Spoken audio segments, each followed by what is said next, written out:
As far as the quest for the historical Jesus, are there sources that the New Testament authors might be using we don't find in our New Testament, maybe are lost to history, which would give us background knowledge on understanding how they're perceiving Jesus? Maybe Paul.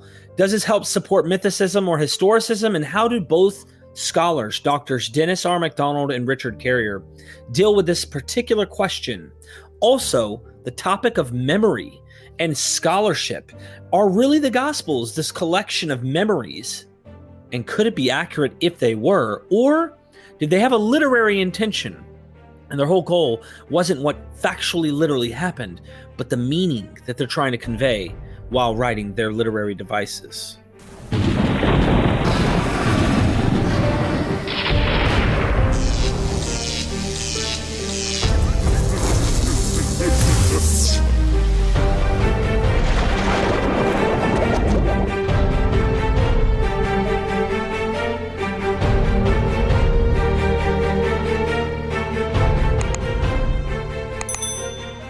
Doctors Dennis R. MacDonald and Richard Carrier. This question I have, I hope I phrase this in the right way. It's in the vein of historicity, but it might be beyond that. There's something deeper here maybe that you can discuss.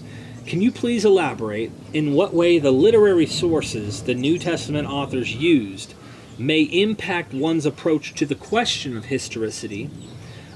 Also, are there like deviant manuscripts? So sometimes you mention they might have had a text that we don't even have today. We have no evidence of this today, but they had something maybe different. And you're talking pre-Christian literature that they're using. Right. Yeah. Like today, we don't have Enoch in our canon. Sure, the Ethiopian church, but why aren't we all using it since we know it's being referenced many times in the New Testament? Also, Greek epics and things like that. Like, how does that impact the historicity? And even if you approach it, I'll finish with a question saying this. Even if you say there's a guy, in what way does your approach say, look, this you shouldn't be so confident on what you think you know about Jesus in the New Testament because this is the manuscript traditions that are probably being used. And then you maybe take it into why you think this might impact mythicism. So, what's the name of the questioner? Me, Derek Lambert. Oh, Derek Lambert. Yes. I want to enrich the notion of sources to either intertexts or antitexts, because the Gospels are really intertextual playgrounds. They've got Jewish texts, they've got Jewish apocryphal texts, they've got Greco-Roman texts, and in some cases these are resourced as though they were scriptures. In other cases, they're sources, and I think the most important source to answer your question is the Q document, which is a hypothetical document that I am sure existed in some form. I've tried to reconstruct it, and it is the most important witness to the historical Jesus of all, in my judgment. So there we have a potential source. And of course, the Gospels become sources to each other. Mark becomes a source to Matthew. Matthew and Mark become sources to Luke. The Synoptics become a source to John, and John also has, various stages of composition. And in my view, it was a source already for Mark. So that's a source. But Richard and I also want to increase the number of possible antitexts to include biblical texts that are Jewish texts that may have been lost, and both of us are open to the notion that the gospel authors are heavily indebted to Homeric epics. Now that plays a part in this discussion because to the extent that Richard agrees with my assessment of indebtedness to the Homeric epics, it means here we have a strategic and a sophisticated mythologizing project going on in the Gospels. And it makes the historical quest for Jesus much more difficult because these tales do not come from oral tradition or some kind of accurate memory, but from the brilliance of literary composition to make Jesus superior to the likes of Homer or Odysseus or Achilles and so on. So that's a very important ingredient that Richard and I agree on, more or less, that is a layer of mythologizing. But the Q document, or if you wish, Matthew, if you don't buy the Q document, also has a mythologizing project with Deuteronomy. So Deuteronomy sometimes is a source of quotations. We have lots of quotations of Deuteronomy in the Synoptics, but it's also a literary model. So sometimes we have a Jesus imitating text so that he's the new Moses. He climbs up on a mountain, gives a law to 12 followers, and so on. This has been well recognized.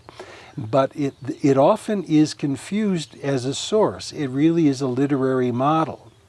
Then the question is, if we have such vibrant and extensive imitations of antecedent models, and not just sources, in the Synoptics, how do we remove that mythologizing layer to find out what happens with, let's say, traditions about Jesus' teachings, or controversies over the Jewish law, or other things that can't be explained in terms of literary dependence? And so this question is not just a question of sources, it's a question of models and other potential ways of thinking of intertexts. And sometimes they're continuous with the antitext, sometimes they're rivals. But in any case, we have a layer of mythologizing. No matter if you're a historicist or a mythicist, that layer of mythologizing is real. The question is, can one penetrate underneath that cloud of mythologizing to find the origins of the Jesus movement? And one way to do it is to go to Paul, which is a primary way that both historicists and mythicists will work, because Paul is not involved in the narrative mythologizing the same way that the Gospels are. So your question is rich. I don't think it has to do with so much textual criticism in terms of what manuscripts they're using. I think it has to do with what is the literary commitment of these authors, and how does mythologizing work in the literature. And then one accounts for that, how does one peel back the onion? Now, the mythologist would say, when you peel back the onion, it's all layers and there's no core. I'd like to think that you can peel back some layers and still find the nuggets. So maybe that's a helpful image. Yeah, and that's the project, right? So that's why, sometimes people will say, like, well, if it's all myth, why not just dismiss it? Like, we can't use it, and we could have your chapter 10 could just be one page, right? That kind of thing is like, no, because you actually can do what you're talking about. Like, it is theoretically possible that you can extract history from a mythological text. There's various tools, various criteria, and techniques you can use. We've developed these methodologies in the field. So you do have to examine, do those methods work? How strongly do their conclusions come out? What are the relative probabilities? So it takes work. You actually do have to take the evidence seriously and look and see what are the best arguments that you can pull out of here? How strong are they in the end? So it takes analysis. That's why the book is quite long, because you have to go through. You actually have to take seriously the arguments for historicity and actually look at the methodologies, which ones do work, which ones don't, which ones work on the text we have, and which ones don't, and so on. So that's where the debate is, if you're talking about specifically, especially the Gospels, but even Paul. If you're going to analyze this stuff, there are methods and techniques that you have to examine, and you have to have that debate, basically. But when it comes to your specific question, is the Gospels, I think, is what you're talking about mostly, is how mythologized Jesus is. It obviously, once you recognize, I think that's the key difference, is there are historians who operate, especially lately, is the memory theory, that the Gospels are just random collections of memories that have been exaggerated, right, or something like that. But Dennis and I are looking at it as, I don't see that. I actually, first of all, it's a presupposition, but if you look at it, I think it's worse than a presupposition, because I think the evidence is very clear that these are extremely well literarily crafted pieces of work. So that if this is a literary project, not a memory collection project. That's it, right. And that changes how you would get at, because you could, what you'll see is like some of the latest scholarship, they'll do memory theories. Okay, we're going to apply memory theory to the text and extract history, and I say that does not work because that's not what's going on here. So if there's history in here, you need different tools to get at it, and that's how it affects. That's one way of many that this affects the problem. When Robert Price debated Bart Ehrman, to give you an example, and you might actually agree with Robert on this. This is where I'd love to hear your thoughts and get you to continue. At one point, and I understand where Bob was coming from, and Ehrman just dismissed this and kind of didn't really... There was a lot of that in that debate, but yeah. Yeah. Bob said, all right, you got pigs into the water, and he's already thinking about you when he says this, but not only you, he goes... I'm the pig? No, the whole thing. The Homeric reference, yeah. The Homeric reference of the pigs being cast in water, and he's like, okay, Bart, we get all the myth that we know is myth. You cut that out. What do you got left? And he stood on a mountain and he said this sermon, or Jesus wept, or I don't know, you cut that part out of that scene or something. What do you have left? And Bart tries to do that. He uses this methodology where he says, it's almost like Thomas Jefferson when he cuts his Bible up. It says, all right, what do we got left? This is a methodology that historicists, and I'm not talking about you, but others are using at the Gospels. We cut all that out. We got Jesus now. Bart does that in his book, and you're like, oh, so sloppy. Mm-hmm. No, that's not good, because it agrees with this idea that this is textual literary devices being used purposely. You can't just snip that out and here you have Jesus. Well, also, let's make clear there's a difference between the tools. There are these tools that exist. Some are fallacious, it is true. Some are valid tools, but they're misused. I think, for example, Ehrman will take a valid tool and misuse it. That doesn't discredit the tool. The critique there has to be the proper responses. You're not using it right, and here's why. These tools do exist. There are ways to try and figure this out. Sometimes it's not possible. Sometimes it is, and so that's why this debate has to happen. I think Ehrman can be a little bit slipshod sometimes in his application of the tools, but there are historicists who are more sharp about this, and so I think they're. The best way to come at this, especially if you're coming from the mythicist side, is to steelman the argument. You do have to deal with the weak arguments because everybody will keep citing them, but you do want to put front and center as much as you can the best arguments. The steelman the case as best as possible. I want to talk about memory theory a little bit because I think Richard is exactly right. But I think people who think memory theory helps in recovering the historical Jesus are really not reading memory theorists, because there is an empirical science of memory retention. That's right, yeah, and they cite it a lot. But the point of a lot of memory research is that people can view the same event and 2 hours later have very different memories of that event. Mm-hmm. And that memory is determined by issues of gender or race or cultural factors. You might have amnesia. And now we're talking, in the case of the New Testament, the reliability really of memory that goes all the way to Papias from the time of Jesus. Well, Papias is finally writing around 110. And Jesus dies, in 32 or something? We're talking about nearly a century. Now, please give me a study of memory that has that level of reliability, even granted that people would have longevity. Let's say that people knew Jesus and they kept living into the 2nd century. That probably happened in occasional cases. That doesn't mean, I can tell you I'm 77 and I don't have a good memory about what happened when I was a kid. So this idea of using memory theory is really a game of cards. It really is not reliable. And in fact, studies of memory show how unreliable memory is. Let me give you an example. A big court problem that we have right now is, do adults remember being sexually abused in childhood? And there are correct memories, there are false memories, there are malicious memories, and we have a whole branch of forensic psychologists that are trying to figure out how to tease out appropriate memory from inappropriate memory.